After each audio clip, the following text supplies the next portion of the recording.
Saudara, RUU Perampasan Aset yang jadi tuntutan publik untuk segera disahkan kini masuk dalam program legislasi nasional atau Prolegnas Prioritas 2025. Anggota Komisi 3 DPR RI Beni Kaharman bilang, DPR harus membuka partisipasi publik dalam pembahasan RUU. Beni menyatakan masuknya RUU Perampasan Aset ke Prolegnas Prioritas 2025 sebagai respons cepat atas tuntutan publik. Namun Beni tidak menjamin RUU Perampasan Aset ini bakal disahkan tahun ini. Yang terpenting menurutnya adalah pembahasan tentang RUU ini dimulai.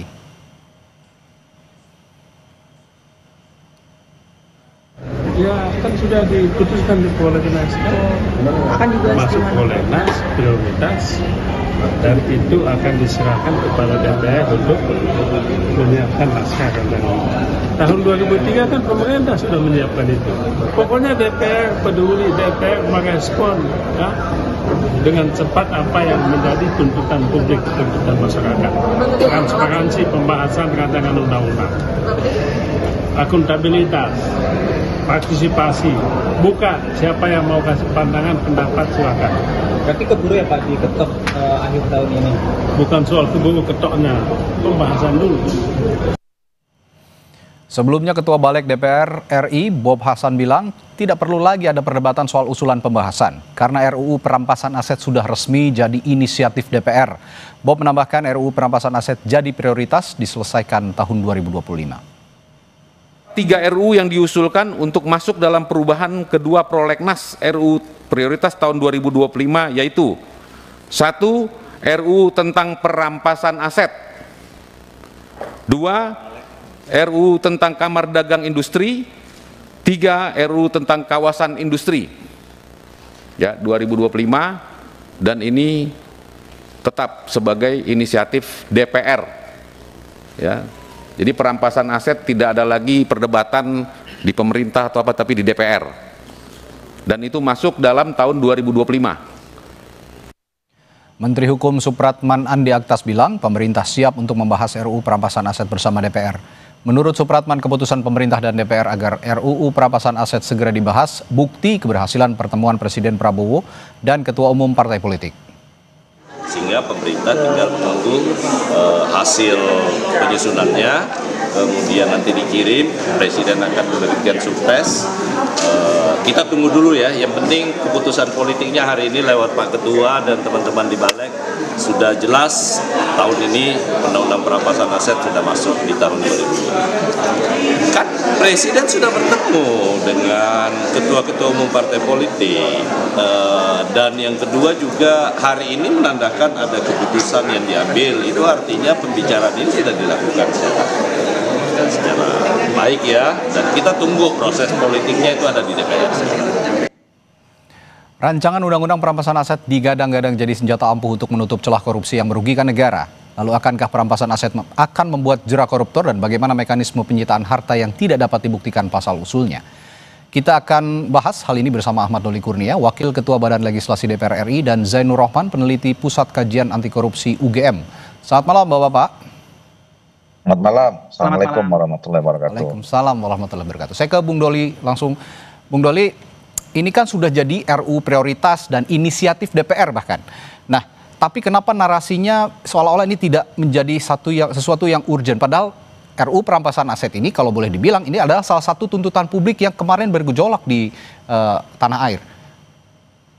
Ya, pertama saya mau jelaskan bahwa sebenarnya pembicaraan tentang rancangan Undang-Undang Perampasan Aset ini bagi kami di periode ini di DPR itu sudah berlangsung sejak awal periode ini sebetulnya ya.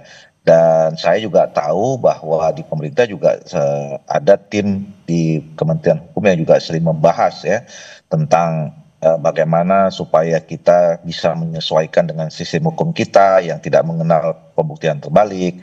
Terus kemudian bagaimana supaya kalaupun jadi undang-undang ini bisa efektif, tidak disalahgunakan oleh pihak-pihak atau kepentingan-kepentingan tertentu. Jadi itu sebetulnya bergulir selama ini sampai pada kesimpulan kemarin kita akhirnya mendorong supaya diselesaikan dulu undang-undang KUHP, baru nanti kemudian dibahas. Nah, kemudian yang kedua yang paling penting adalah kita menempatkan bahwa undang-undang ini kalau nanti sudah menjadi undang-undang ya, perampasan aset atau apapun lah namanya nanti, ini adalah bagian dari kita berupaya secara serius untuk melakukan pemberantasan korupsi. Oke. Jadi artinya undang-undang yang berkaitan dengan pemberantasan korupsi sudah ada, ya ada Tipikor, ada TPU, tapi kita lebih memperkuatnya lagi dengan ini. Nah, sehingga memang harusnya ini menambah kekuatan atau nilai positif ya, bukan menjadi hal-hal yang kontraproduktif atau malah yang negatif terhadap pemberantasan korupsi itu sendiri. Nah, yang ketiga, kita kemarin menetapkan pada tanggal 9 September itu setelah melakukan ya tadi ya kajian situasi. Pertama kita cek teman-teman di Komisi 3 pembahasan undang KOHOP itu sudah hampir selesai, mungkin sekitar mungkin bisa diselesaikan di akhir masa sidang ini. Oke. Ya, dan kemudian momentumnya ketemu dengan apa yang disampaikan adik-adik mahasiswa atau masyarakat kemarin dalam tuntutan 17+8 itu. Ya. Nah, itu yang saya kira kemarin pada akhirnya kita putuskan ya, sehingga sekarang masuk di dalam prolegnas prioritas tahun 2025. Oke, saya tertarik dengan pernyataan Anda, jangan sampai RUU ini menjadi sesuatu hal yang kontraproduktif. Di mana celah kontraproduktifnya? Bukankah RUU perampasan aset ini misinya adalah, dalam tanda kutip, memiskinkan koruptor, yang selama ini koruptor hanya dihukum tapi tidak dimiskinkan, sehingga masih tidak ada efek jera dalam kasus-kasus korupsi? Ya, tentu kita setuju ya, ketika seseorang atau kelompok orang setelah dibuktikan dan kemudian dinyatakan ya bersalah oleh peradilan kita, di mana mereka itu mengambil atau merugikan negara, tentu kemudian harus dikembalikan dan kemudian harus ada efek jera ya. Apakah kemudian nanti itu yang akan kita bahas. Apakah itu dimiskinkan dan proses pemiskinannya seperti apa gitu ya. Dan itu kan juga harus didetailkan nanti. Nah, kemudian yang kedua tadi yang saya sebut misalnya bisa jadi kontraproduktif itu adalah apabila undang-undang ini kalau tidak diatur secara detail dan kemudian kita tidak memperkuat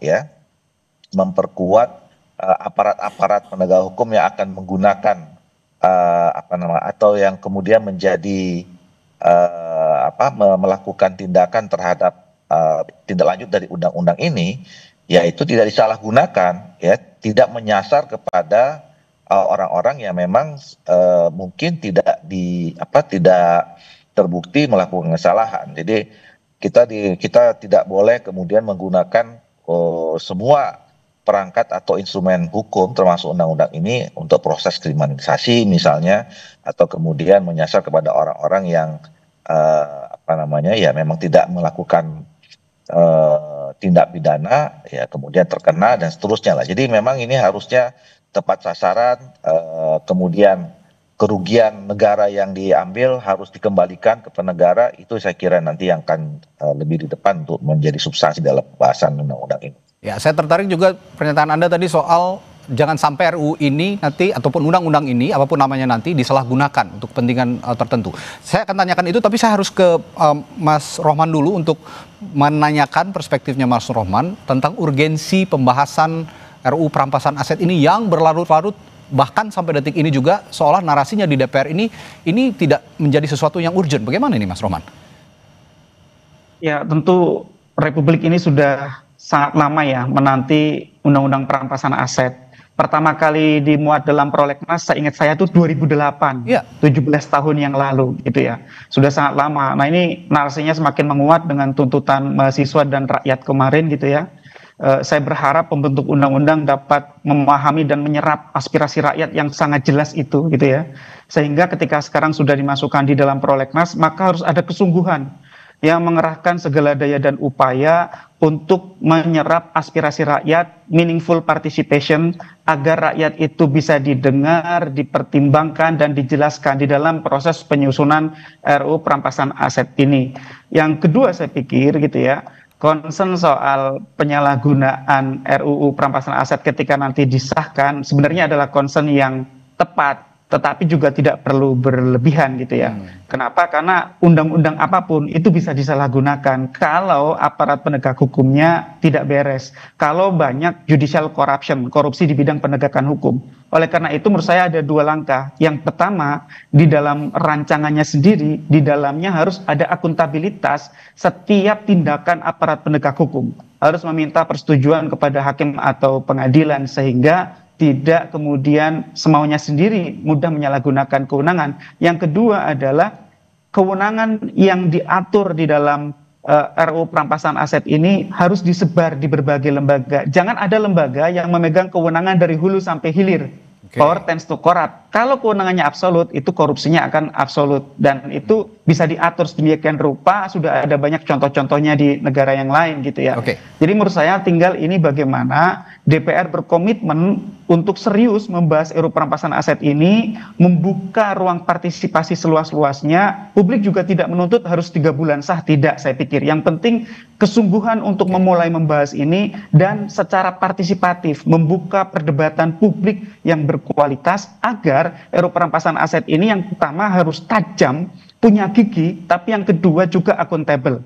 Kenapa saya katakan harus tajam, punya gigi? Karena pada prinsipnya non-conviction based asset forfeiture itu hanya sebagai komplement, sebagai pelengkap ketika sistem peradilan pidana itu memiliki keterbatasan-keterbatasan. Sehingga di negara-negara yang sudah maju, NCB itu adalah sebagai pelengkap. Nah, kalau di konteks Indonesia, kebetulan proses pidananya juga masih banyak masalah, sehingga menurut saya ada satu konsep yang sangat penting diadopsi di dalam RUU perampasan aset, yaitu illicit enrichment, pengayaan yang tidak wajar itu, Mas Radi. Agar apa? Agar ini melengkapi unexplained wealth yang sekarang dianut di dalam draft rancangan itu. Sehingga menurut saya sih dari sisi konsep semuanya sudah tersedia. Perdebatan ahli juga sudah berlangsung belasan tahun. Yang paling penting adalah DPR harus membuka diri kepada publik untuk memberikan aspirasinya agar RUU perampasan aset ini bisa segera dibahas, punya gigi yang tajam, tetapi sekaligus juga akuntabel sehingga tidak mudah disalahgunakan oleh APH kita. Itu Mas Roman, saya juga tertarik dengan pernyataannya Menteri Hukum Supratman Andi Aktas tadi yang mengatakan bahwa ini dilanjutkannya RUU perampasan aset ini dan menjadi RUU prioritas DPR karena berhasilnya Presiden Prabowo bicara dengan partai-partai politik. Ini saya tertarik dengan pernyataan ini. Apakah ini pertanda bahwa partai politik juga ya dalam tanda kutip ya punya kekhawatiran dengan disahkannya RUU perampasan aset ini? Memang banyak sekali yang memandang seperti itu ya, Mas Radi ya. Kenapa 17 tahun tidak banyak perkembangan gitu ya? Karena ya elit-elit tidak punya kehendak yang kuat gitu ya. Kalau punya kehendak yang kuat, rancangan undang-undang 13 hari ada yang jadi kok gitu ya. Jadi sebenarnya ini soal bagaimana kemudian konsolidasi ya politik yang ada di tingkat elit itu tuntas. Ketika sudah ada kata yang jelas dari eksekutif, dari presiden, kan tinggal bagaimana 82% suara di parlemen itu bisa diajak untuk punya komitmen yang sama gitu ya. Sehingga menurut saya seharusnya dengan kondisi yang sekarang juga publik tuntutannya sangat kuat ya. Apalagi sekarang publik ini mengintip ya dunia internasional ya Mas Radi ya. Publik mengintip Nepal, publik mengintip tempat-tempat lain. Nepal itu bukan soal diblokirnya sosmed. Nepal itu youth movement karena korupsi yang sangat luar biasa menggejala di sana. Nepal itu indeks persepsinya mirip Indonesia gitu ya. Indeks persepsi korupsinya di angka yang buruk sehingga mereka punya aspirasi agar ada gerakan anti korupsi. Meskipun ya saya berharap kejadian di Nepal jangan sampai terjadi di Indonesia dalam konteks kerusuhannya, tetapi yang harus direspon oleh elit-elit kita adalah kehendak rakyat itu harus dapat ditangkap dengan baik dan kemudian diberi saluran yang itu tadi, didengar, dipertimbangkan dan mendapatkan penjelasan sehingga meaningful participation. Mas Radi. Ini masih berkaitan dengan partai politik. Saya kembali ke Bung Doli kalau begitu. Ini tadi saya sempat singgung, Bung Doli menyatakan jangan sampai ini disalahgunakan untuk kepentingan tertentu begitu ya, termasuk mungkin kepentingan politik atau kriminalisasi. Saya akan tanyakan bagaimana DPR juga menjawab kekhawatiran publik soal RUU perampasan aset ini bisa disalahgunakan untuk kepentingan politik atau kriminalisasi lawan politik. Saya akan tanyakan hal itu setelah jeda di Sapa Indonesia Malam. Tetaplah bersama kami.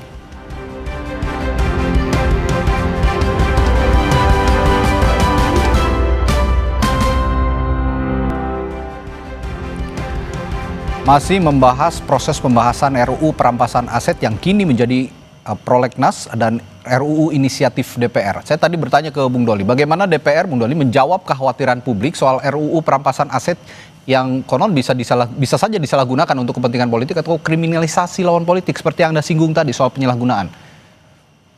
Iya, saya kira kalau misalnya adanya kekhawatiran penyelewengan ya, tidak hanya ke politik atau kemudian pada orang-orang atau yang terindikasi sebagai kekuatan politik saja ya, tapi juga bisa menyasar kepada masyarakat biasa saja. Nah, itu yang kita harus antisipasi. Saya kira tadi bagus ya masukan yang disampaikan oleh Mas Zainur Rahman itu, bahwa nanti saya kira dalam undang-undang ini harus diatur tadi pertama soal akuntabilitas ya, atau mekanisme akuntabilitasnya. Jadi sebelum ada tindakan-tindakan perampasan atau pengambilan aset itu yang memang harus dikoordinasikan dengan peradilan dan seterusnya. Kemudian yang kedua adalah memang tidak boleh ada satu instrumen atau lembaga atau lembaga aparat hukum yang betul-betul absolut kewenangannya atau kekuasaannya ya, sehingga memang tidak bicara tentang dari hulu ke hilir. Nah, itu yang saya kira juga bisa mengantisipasi tidak terjadinya adanya penyelewengan atau penyalahgunaan kekuasaan terhadap pelaksanaan undang-undang ini. Oke, sekarang saya beranjak ke pembahasan penyitaan aset, mekanismenya ya, mekanisme penyitaan aset sendiri. Dari DPR sendiri apakah ada dukungan khusus terhadap mekanisme penyitaan aset yang dimiliki dari hasil korupsi, benar-benar didapatkan dari hasil korupsi? Karena bisa saja ini menyasar kepada pihak-pihak yang sebenarnya punya harta tapi bukan dari hasil korupsi, Bang Doli. Nah itu dia, itu yang saya kira juga menjadi salah satu kehati-hatian ya, terhadap penyitaan. Dan tadi ya dikaitkan dengan soal pemiskinan itu, di mana pada kita bisa menempatkan posisi dimulai darinya proses pemiskinan dan terhadap waktu yang seperti apa, ya kan? Nah, ini yang menurut saya juga nanti akan menjadi pembahasan serius. Nah, jadi kalau misalnya secara substansi saya tidak atau belum bisa menyampaikan ya, karena kan kita baru mulai. Walaupun saya katakan tadi secara umum kita sudah mulai diskusi lepas ya selama ini di teman-teman DPR, beranjak dari rancangan undang-undang yang dulu pernah disampaikan oleh pemerintah sebetulnya. Nah, tentu itu juga harus kita update, harus kita sesuaikan dengan perkembangan-perkembangan yang sekarang, dan kemudian tadi isu-isu yang mengemuka supaya memang undang-undang ini on the track ya. Poinnya adalah untuk membantu mensukseskan rencana kita untuk memberantas korupsi dan kemudian kekayaan negara itu yang memang bukan kepada haknya yang diberikan, itu dikembalikan kepada negara untuk dikembalikan kepada kepentingan rakyat bangsa dan negara kita, kira-kira begitu. Oke, kalau gitu untuk substansi mungkin Mas Rohman punya masukan terhadap hal ini, bagaimana mekanisme pembuktian terbalik atas harta yang tidak dapat dijelaskan sumbernya misalnya, Mas Rohman? Ya, untuk menghindari power imbalance ya, ketidakseimbangan power, maka pembuktian itu seharusnya tetap dilakukan oleh JPU gitu ya. Tetapi ya bagi penguasa hartanya itu dapat membuktikan sebaliknya. Nah, jadi kalau tadi kan Pak Ahmad Doli menyampaikan Indonesia itu tidak mengenal pembuktian terbalik sepenuhnya gitu ya. Di dalam Undang-Undang Tipikor pun sebenarnya itu semi begitu ya. Sebenarnya sudah ada pasal di dalam Undang-Undang Tipikor yang mengatur semi gitu ya.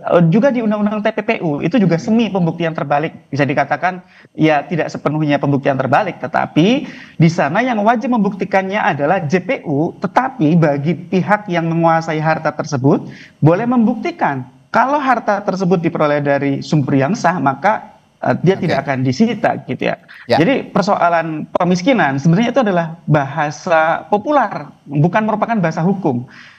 Harta yang bisa disita itu yang pertama adalah yang merupakan alat kejahatan, hasil kejahatan terkait dengan kejahatan, atau sebagai bentuk uang untuk mengganti dari hasil kejahatan yang disembunyikan atau dilarikan atau dicuci gitu ya.